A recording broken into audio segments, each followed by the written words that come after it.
Hola a todos. Mi nombre es Clara, y esta es una historia que me ha costado mucho decidir si contar. Pero siento que debo hacerlo. A los 29 años, experimenté la pérdida más profunda que una madre puede conocer, y en mi hora más oscura, las personas que debían ser mi ancla me soltaron para ir a una fiesta.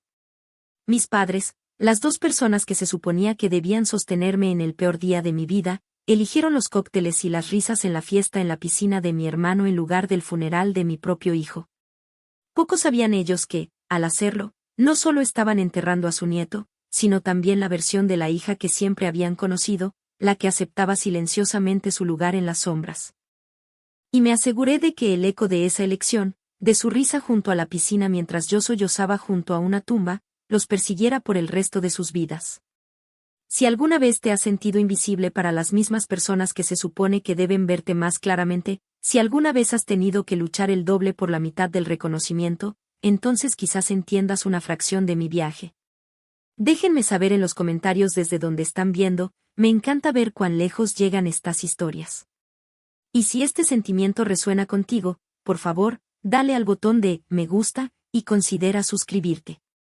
Antes de contarles cómo hice que se arrepintieran de su cruel decisión, déjenme llevarlos al principio, a un tiempo en que la esperanza era tan real que casi podía saborearla. Desde que tengo memoria, la dinámica en mi familia fue tan clara como el cristal y tan afilada como sus bordes. Éramos un sistema solar de 4 personas, pero solo había un sol, mi hermano, Marco. Mis padres, Ricardo y Elena, orbitaban a su alrededor con una devoción ciega y deslumbrante. Marco era el hijo de oro, el heredero de un legado que ni siquiera estaba claro cuál era. Era 2 años mayor que yo, carismático, ruidoso y exitoso en la forma en que mis padres entendían el éxito. Estudió Derecho, se unió a un prestigioso bufete y ganaba un dinero que mis padres citaban con un orgullo reverente en cenas y reuniones familiares. Cada uno de sus logros, desde ganar un debate en la secundaria hasta comprar su primer coche de lujo, era motivo de una celebración que abarcaba a toda la familia. Yo, por otro lado, era la luna tranquila y distante. Era la hija estudiosa, la artista, la que encontraba consuelo en los libros y en los lienzos en lugar de en los focos.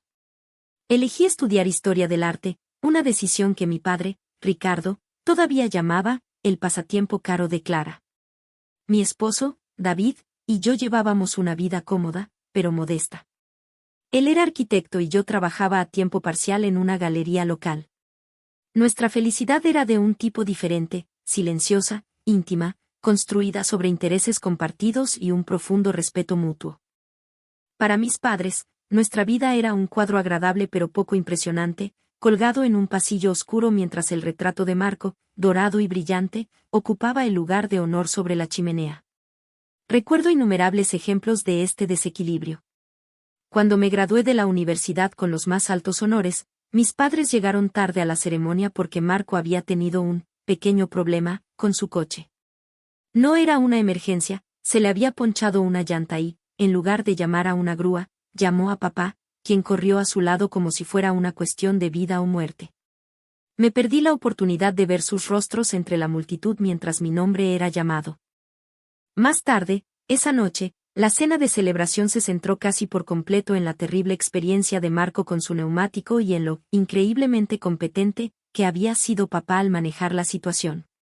Mi diploma, el resultado de 4 años de trabajo incansable, quedó en su sobre una mesa auxiliar, sin abrir. Cuando David y yo nos comprometimos, mis padres ofrecieron una cena tensa y formal.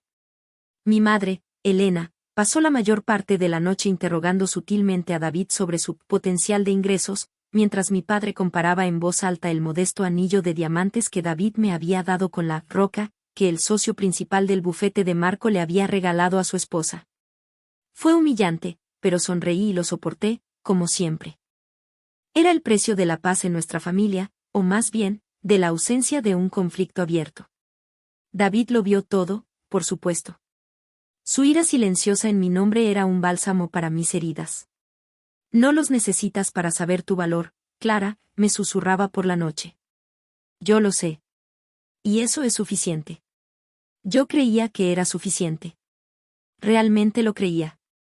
Pero una parte de mí, la niña pequeña que todavía anhelaba la aprobación de sus padres, seguía esperando un milagro. Ese milagro, pensé, había llegado cuando descubrí que estaba embarazada. La noticia pareció, por un momento, reajustar el universo. Cuando se lo contamos a mis padres, vi una emoción genuina en sus ojos por primera vez en años. Mi madre lloró y me abrazó con una fuerza que me sorprendió. Mi padre le dio una palmada en la espalda a David y habló de continuar con el apellido, aunque técnicamente no fuera su apellido. Por primera vez, yo era el centro de atención. Marco estaba a punto de convertirse en tío, un papel secundario, y yo era la portadora del primer nieto. Las llamadas telefónicas se hicieron más frecuentes. Mi madre aparecía con pequeños regalos, botitas de punto, libros sobre crianza. Parecía que el bebé que crecía dentro de mí estaba construyendo un puente sobre el abismo que siempre había existido entre nosotros. David era más escéptico. Es genial que estén emocionados, cariño, dijo una noche, mientras yo doblaba un mameluco diminuto con una sonrisa tonta en mi rostro, pero no olvides quiénes son. No dejes que te lastimen de nuevo. Ignoré su advertencia, embriagada por esta nueva y cálida luz. Estaba decidida a creer que esto lo cambiaría todo. Decidimos llamar al bebé Mateo. El nombre significaba, regalo de Dios, y eso es exactamente lo que sentíamos que era. La habitación del bebé estaba pintada de un suave color azul cielo, con nubes blancas que David y yo pintamos a mano en el techo. Hablamos durante horas sobre a quién se parecería, qué tipo de persona sería. Le leía poesía a mi vientre abultado y David le ponía música clásica, convencido de que estábamos criando a un pequeño genio. Fue el periodo más feliz y esperanzador de mi vida. Me permití soñar con un futuro en el que mis padres sostendrían a Mateo en sus brazos, mirándome con el mismo orgullo que siempre habían reservado para Marco. Imaginé las reuniones familiares, las navidades, los cumpleaños, todos centrados en este pequeño ser que nos había unido a todos. Me permití creer en el cuento de hadas. La realidad, cuando llegó, no fue un cuento de hadas. Fue una pesadilla. Entré en trabajo de parto a las 28 semanas, mucho antes de lo previsto. Todo sucedió muy rápido, el pánico, la carrera al hospital, los rostros serios de los médicos. Mateo nació pesando apenas 1 kilo, un ser frágil y diminuto luchando por cada aliento. Fue llevado de inmediato a la unidad de cuidados intensivos neonatals, un mundo de incubadoras, pitidos constantes y cables. Durante las siguientes 3 semanas, David y yo vivimos en una neblina de miedo y esperanza. Pasábamos cada minuto que podíamos junto a su incubadora, susurrándole, tocando su manita a través de los agujeros del plástico, diciéndole cuánto lo amábamos. Mis padres vinieron al hospital 2 veces. La primera vez, mi madre se quedó en la puerta de la UCIN, diciendo que no podía soportar ver a un bebé así. Mi padre entró, miró a Mateo durante menos de 1 minuto, murmuró algo sobre que era un luchador, y luego pasó el resto de la visita en la cafetería, hablando por teléfono con Marco sobre un acuerdo comercial. Su incomodidad era palpable, su incapacidad para hacer frente a una situación que no era perfecta ni exitosa era un muro entre nosotros. No ofrecieron consuelo. Ofrecieron clichés y distracciones. En ese momento, en el estéril pasillo del hospital, la vieja y fría verdad comenzó a filtrarse de nuevo, enfriando la calidez que había sentido durante mi embarazo. Mateo luchó con todas sus fuerzas. Por un momento, pareció que iba a lograrlo. Los médicos hablaron con un optimismo cauteloso.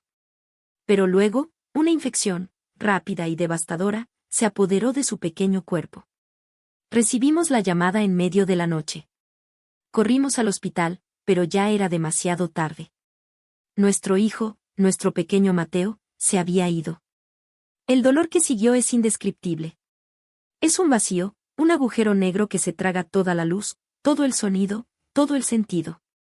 Sostuve su cuerpo sin vida, tan pequeño y perfecto, y sentí que una parte de mí moría con él. David se aferró a mí, sus propios sollozos sacudían su cuerpo, y éramos 2 islas de dolor en un océano de silencio hospitalario. No había palabras. Solo una ausencia abrumadora. Al día siguiente, después de una noche sin dormir llena de un silencio que gritaba, supe que tenía que hacer la llamada más difícil de mi vida. Mis manos temblaban tanto que apenas podía sostener el teléfono. Marqué el número de mis padres. Mi madre contestó, su voz alegre y despreocupada.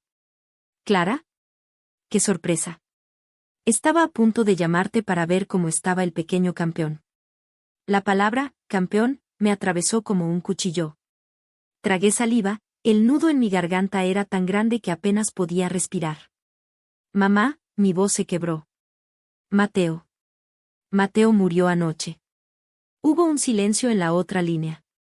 No fue un silencio de conmoción o de dolor. Fue un silencio incómodo, el tipo de silencio que se produce cuando alguien no sabe qué decir. Oh, dijo finalmente. Su voz era plana. ¿Estás segura? La pregunta me dejó sin aliento. ¿Si estoy segura? Mamá, ¿qué clase de pregunta es esa? Por supuesto que estoy segura. Los médicos. Él. Se ha ido. Pude oírla llamar a mi padre. Escuché sus murmullos apagados. Luego, mi padre tomó el teléfono. Su voz, a diferencia de la de mi madre, era práctica, casi empresarial. Clara, lo sentimos mucho. Es una noticia terrible, terrible. Hizo una pausa. Escucha, tu madre y yo. Estamos aquí para ti. Lo que necesites.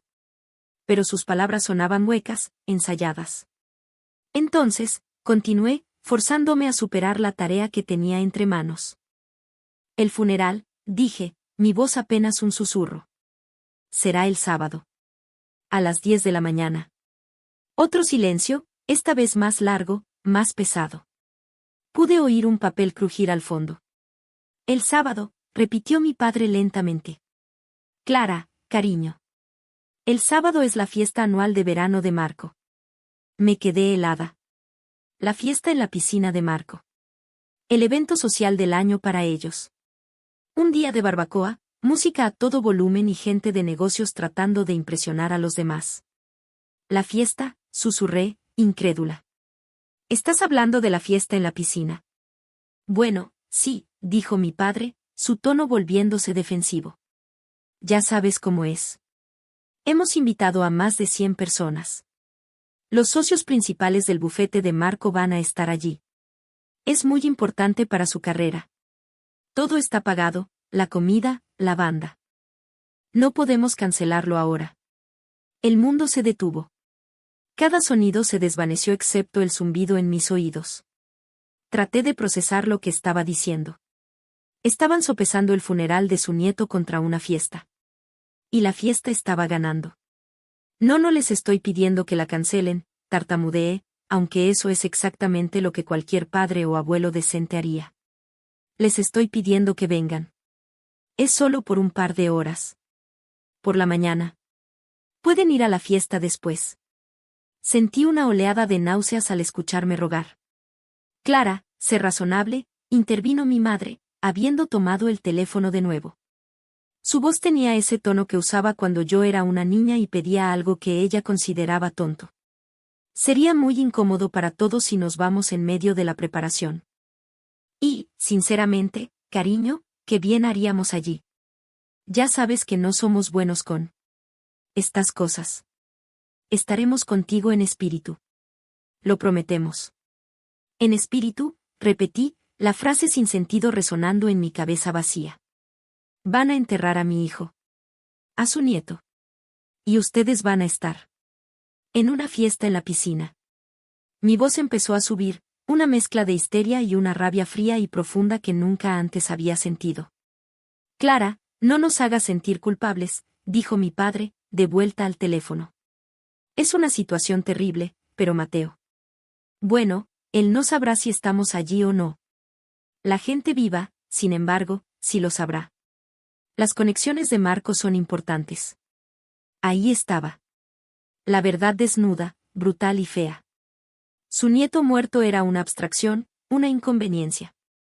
La carrera de su hijo vivo era real, tangible y, sobre todo, importante. Colgué el teléfono. No dije adiós. No grité. No lloré.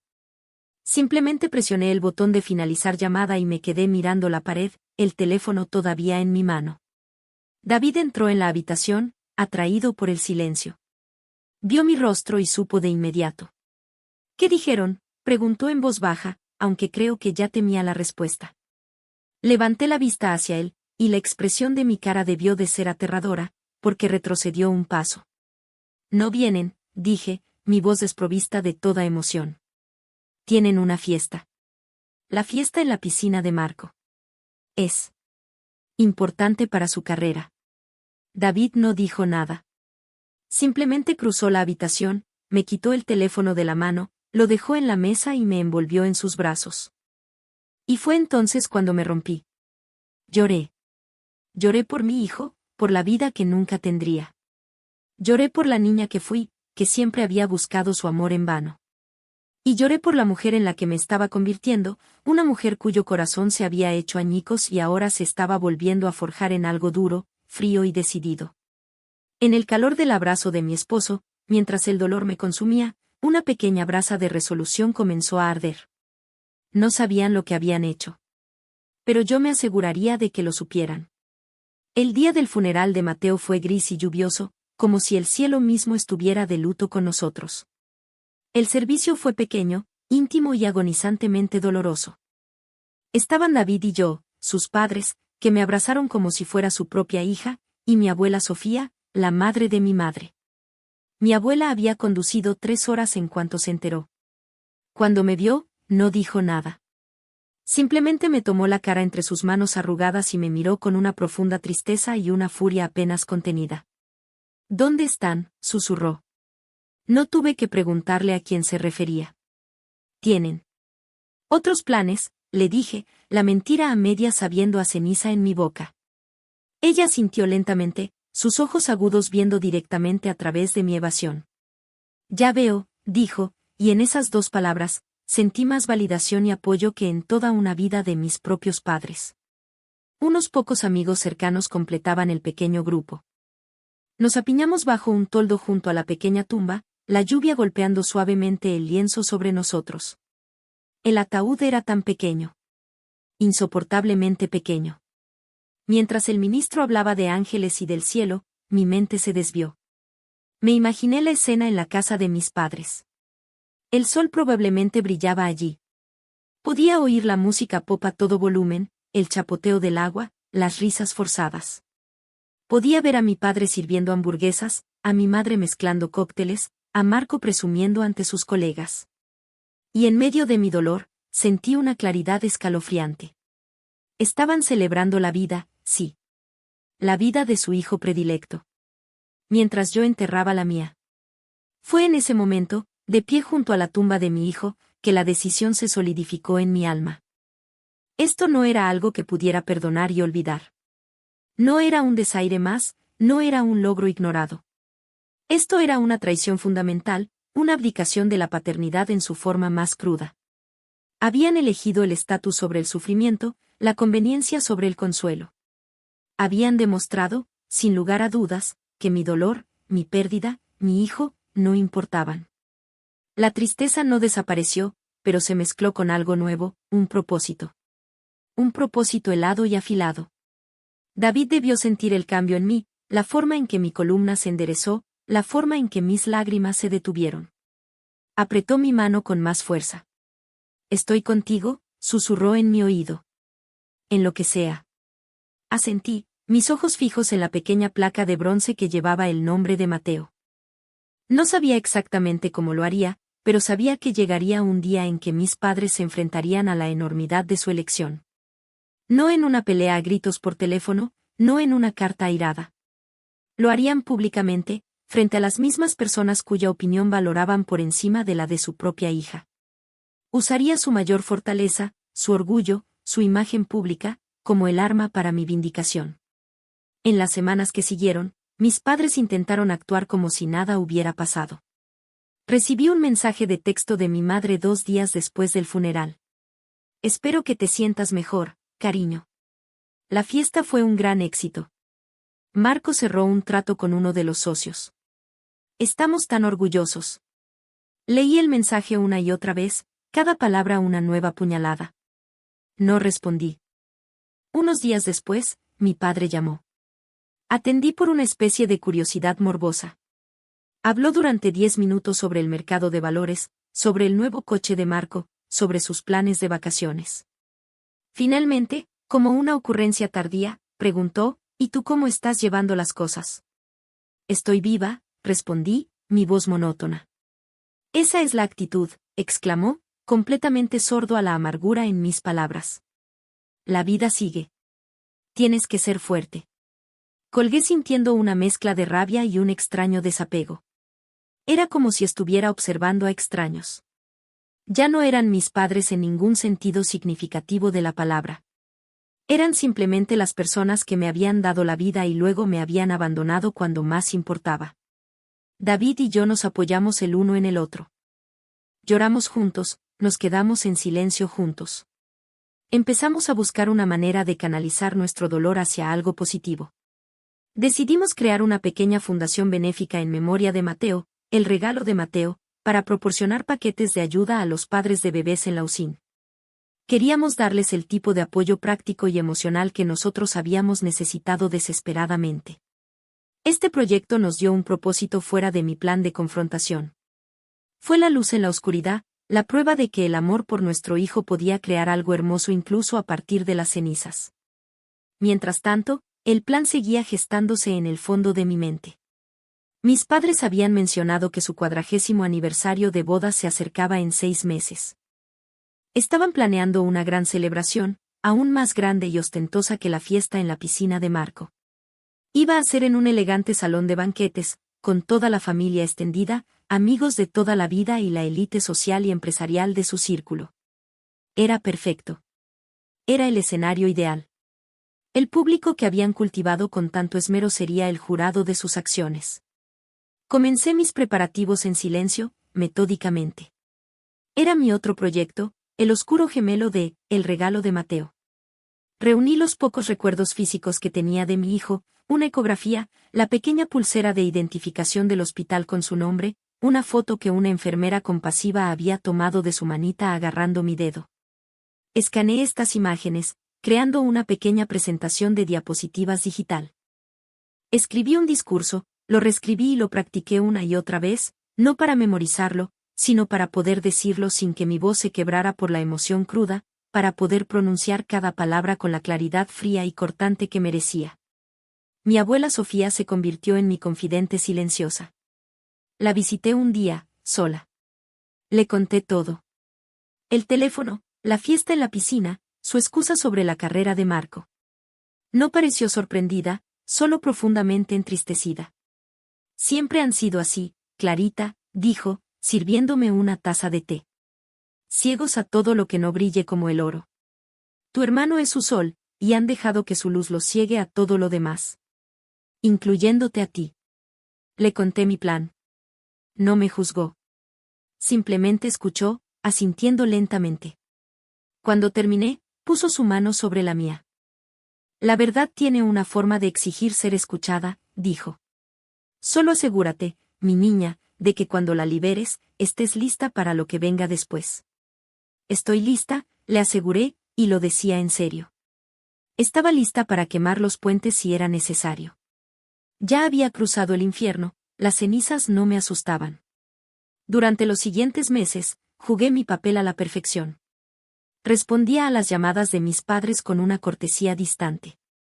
Acepté sus invitaciones a cenas ocasionales, donde sonreía, asentía y ofrecía respuestas monosilábicas sobre mi vida. Lo interpretaron exactamente como esperaba, como una señal de que estaba, superándolo, de que estaba volviendo a ser la Clara dócil y complaciente que conocían.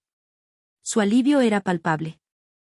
Les facilitó seguir ignorando la herida que habían infligido. Hablaban sin cesar de los preparativos de la fiesta de aniversario. Los arreglos florales, la banda de jazz, la lista de invitados de 300 personas. Va a ser el evento de la década, decía mi madre, sus ojos brillando de emoción. Todo el mundo estará allí. Sí, mamá, respondía yo, con una pequeña y enigmática sonrisa. Todo el mundo. Marco también estaba en su elemento, disfrutando del resplandor del favoritismo de sus padres. Una vez, durante una de esas cenas forzadas, me llevó aparte.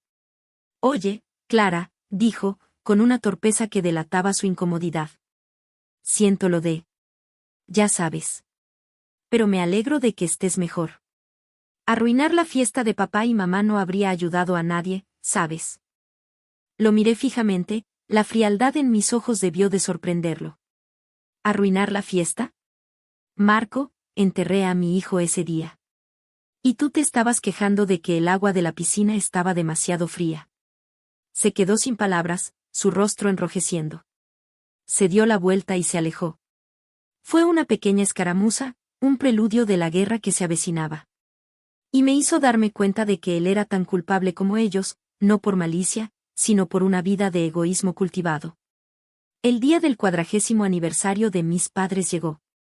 Era una noche de finales de otoño, fresca y clara. David y yo nos vestimos con cuidado. Elegí un vestido negro, simple y elegante. Era un vestido de luto, pero nadie más lo sabría. David llevaba un traje oscuro.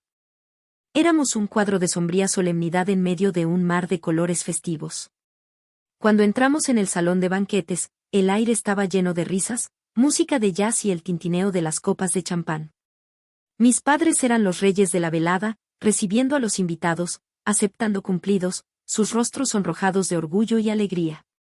Mi madre me vio y se acercó, ajustando una arruga inexistente en mi vestido. Oh, Clara, qué bueno que vinieron. ¿No es todo maravilloso? Tu padre está en la luna. Su completa y absoluta ignorancia era asombrosa. Era como si el funeral, mi hijo, mi dolor, nunca hubieran existido. Simplemente habían sido borrados de su narrativa personal. Sonreí. Es una noche que nadie olvidará, mamá.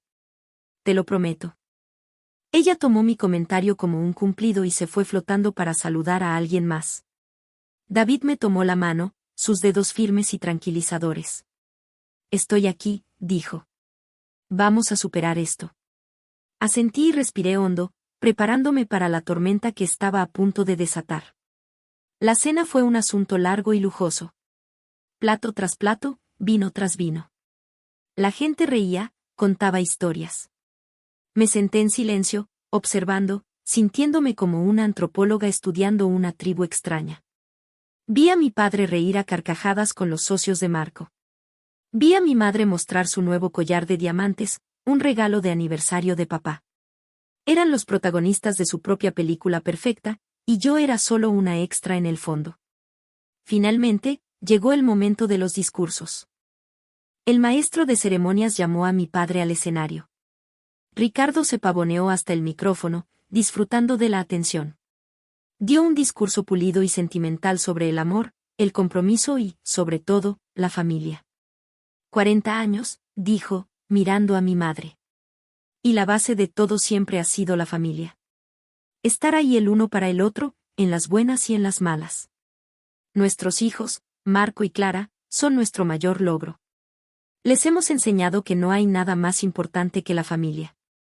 La ironía era tan espesa que casi me ahogo con ella. La multitud aplaudió calurosamente.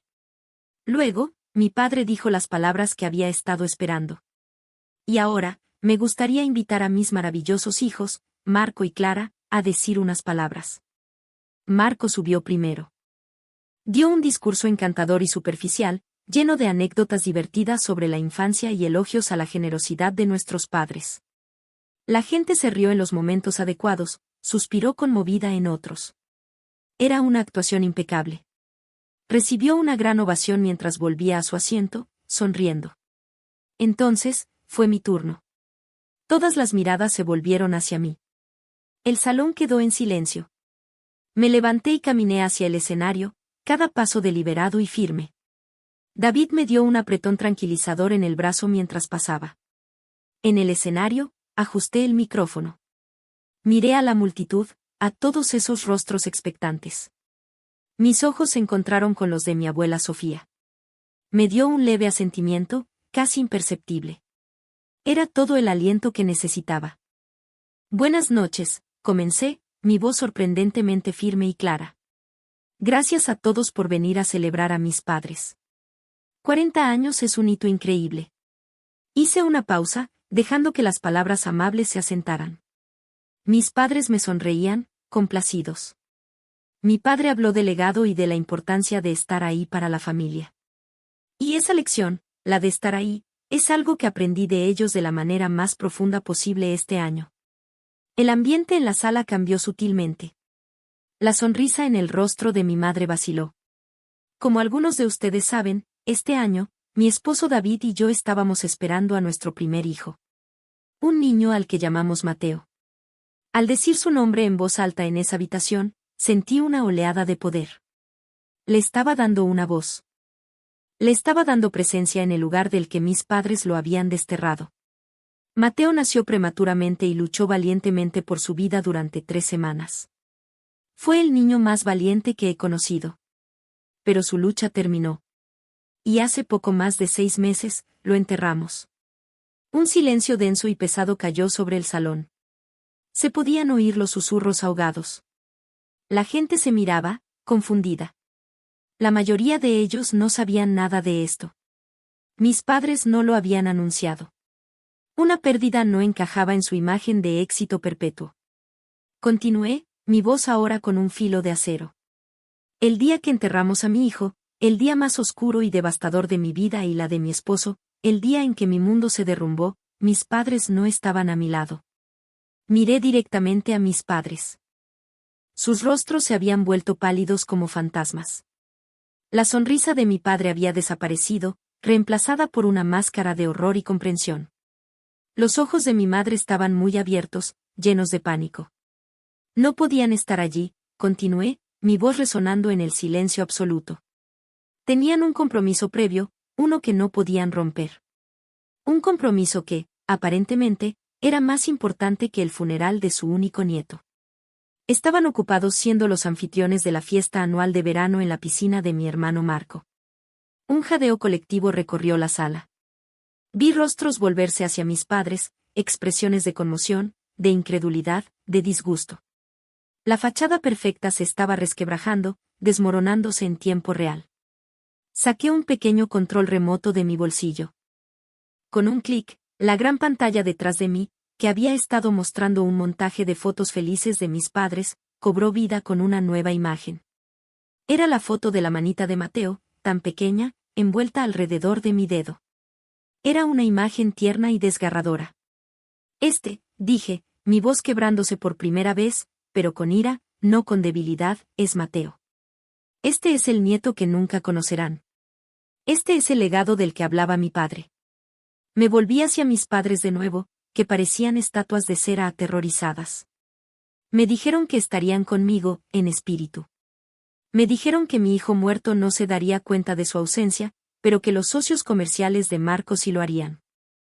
Así que hoy, en su noche de triunfo, quería compartir con todos ustedes, su familia, sus amigos, las personas cuya opinión valoran por encima de todo, la verdadera naturaleza de su apoyo familiar.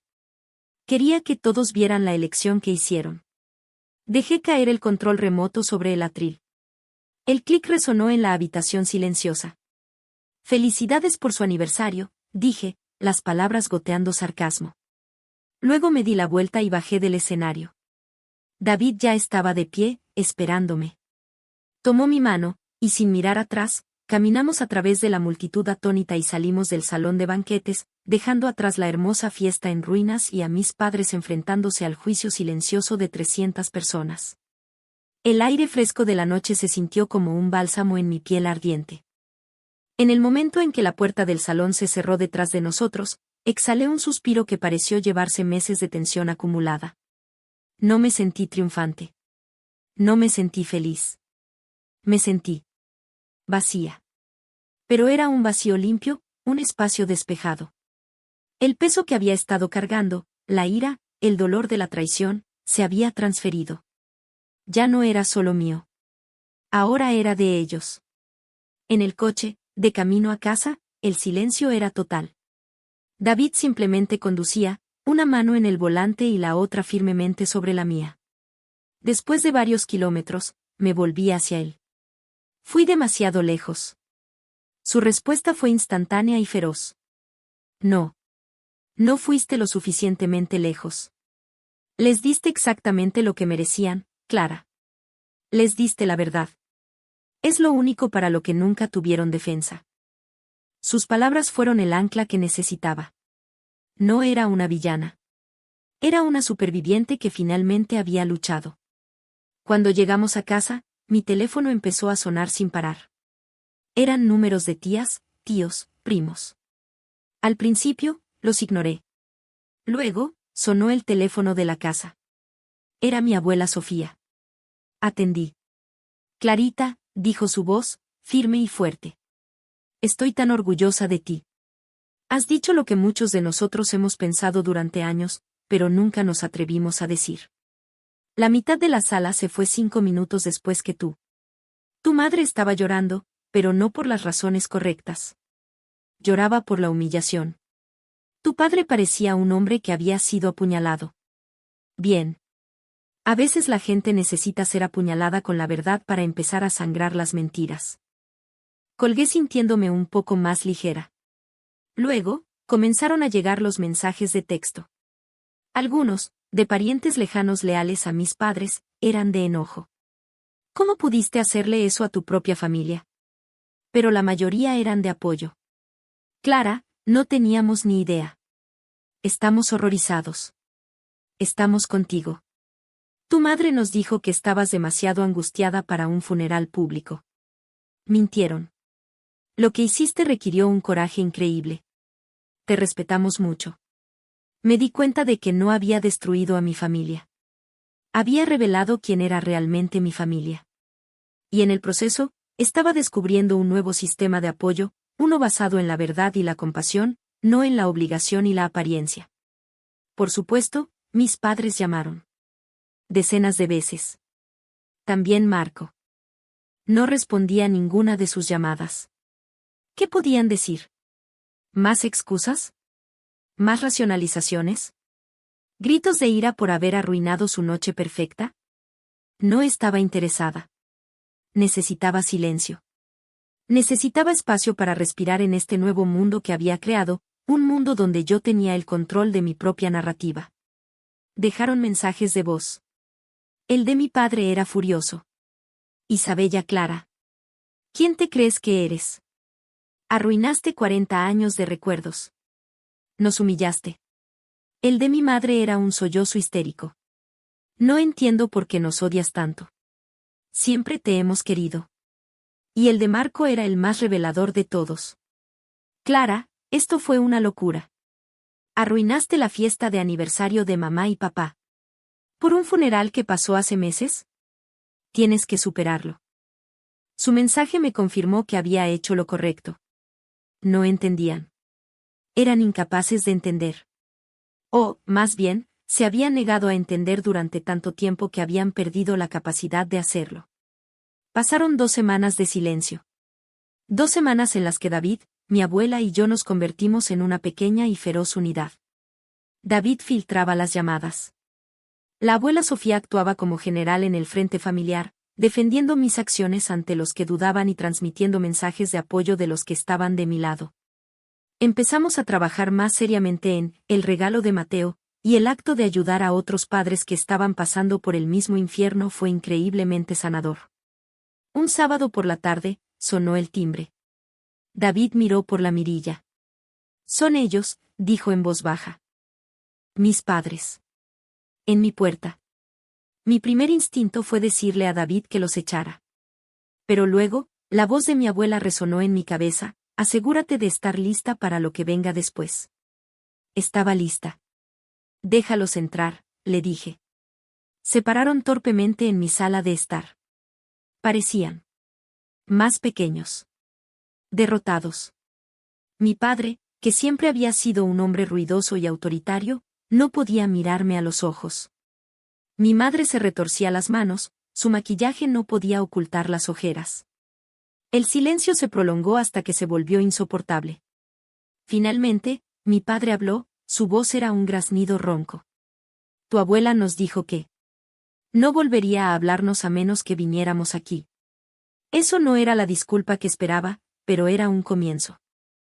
Clara, continuó mi madre, sus ojos finalmente encontrando los míos. Estaban llenos de una emoción que nunca había visto antes, vergüenza genuina. Lo que dijiste. En la fiesta. Fue verdad. Cada palabra. Hizo una pausa, tragando saliva. Hemos pasado las últimas 2 semanas. Pensando. Hablando. Recordando. Y nos dimos cuenta. Dios, nos dimos cuenta. Su voz se quebró. Mi padre intervino, sus propias palabras temblorosas. Fuimos unos padres horribles, Clara. Te fallamos. Te fallamos a ti y le fallamos a Mateo de la peor manera imaginable. No hay excusa. No hay razón. Estábamos tan atrapados en el mundo de Marco, en las apariencias, en el éxito, que nos olvidamos de lo que era importante. Nos olvidamos de ti. Miré de uno a otro. Por primera vez en mi vida, no estaban actuando. No estaban manipulando. Estaban rotos. La humillación pública los había despojado de sus defensas, obligándolos a mirarse en el espejo por primera vez. Y no les gustó lo que vieron. No sentí una oleada de perdón. No sentí la necesidad de correr y abrazarlos.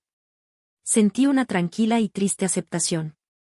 Lo sé, dije simplemente. Sé que me fallaron. Lo sentimos, susurró mi madre, las lágrimas finalmente corriendo por sus mejillas. Lo sentimos tanto, Clara. Por la fiesta. Por el funeral. Por todo. Por todos los años que te hicimos sentir invisible. Asentí lentamente. Aprecio la disculpa, dije, y era verdad. Va a llevar mucho tiempo. Mucho tiempo para que pueda volver a confiar en ustedes, si es que alguna vez es posible. La relación que teníamos se acabó. Murió el día que eligieron esa fiesta. Les dije que si querían tener alguna oportunidad, las cosas tendrían que ser diferentes. Tendría que haber terapia. Tendría que haber un esfuerzo real y constante. No más favoritismo. No más desdén por mi vida. Tendrían que ganarse su lugar de vuelta, no como los patriarcas autoritarios, sino como personas que buscaban la redención. Aceptaron todo sin dudar. Esa fue la primera de muchas conversaciones difíciles. La curación no es una línea recta. Hay avances y retrocesos. Mi hermano Marco tardó más en entenderlo. Le tomó una larga y dura conversación con nuestra abuela y ver a nuestros padres completamente destrozados para que finalmente se diera cuenta de su propio papel en la dinámica tóxica. Su disculpa, cuando llegó meses después, fue torpe, pero sincera. Lo siento, Clara. Siempre pensé que así eran las cosas. Nunca me detuve a pensar en cómo te sentías. Fui un idiota egoísta. Hoy, un año después, mi vida es irreconocible. El regalo de Mateo ha crecido y ayudado a docenas de familias. He encontrado mi voz, no solo para defenderme, sino para abogar por otros. La relación con mis padres es una obra en progreso.